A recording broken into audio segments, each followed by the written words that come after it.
Siyempre po, para sa akin kasi minsan lang siya mangyari, once in a lifetime. So gusto namin ni Shaira yung deserve namin na wedding.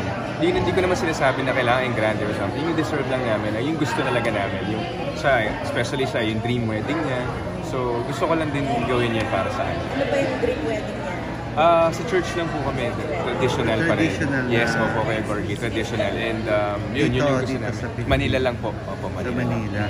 Ito yung sabi mo na-announce mo na 2026 pa pala. Tagal pa pala. Tapos, pre-practice pa ninyo sa libas. Oo. So, paano na yan, EA? Baka kailangan mo naman ng tulong? Hindi. Saan mo kinukuha? Paano mo siya nairaraos? Ilalagpasan? Kaapaw na nga eh.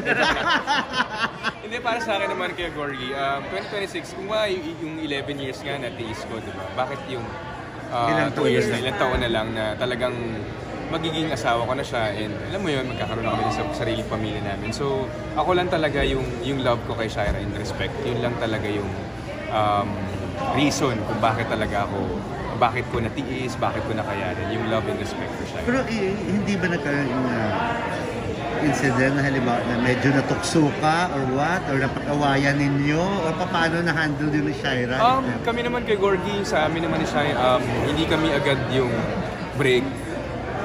Wala pong sa akin, for me, walang perfectong relasyon.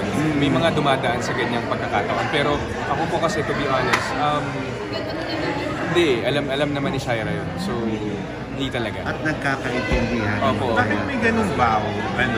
EA? Saan galing yung ganung Kay Shaira po talaga. Gusto niya talaga after marriage and yun talaga yung gusto niya. And sa Perez na rin, kumbaga yun yung gusto niya, ipinangako niya sa Perez na kumbaga magkakaasawa man siya, magkaka-boyfriend man siya, papayagan siya mag-boyfriend pero after marriage yun talaga yung gusto niya. Pero you travel together, di ba? Yes po. Na kayong dalawa lang. Yes po. Kaya lang. And yun nga, maraming...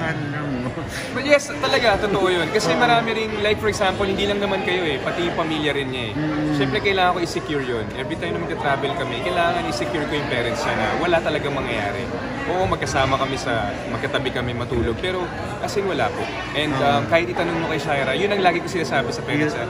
Kahit itanong nyo po kay Shaira, wala po akong hindi po ako nag-attempt, hindi ko po siya pinipilit or something. Wala po talaga. As in, pure love talaga.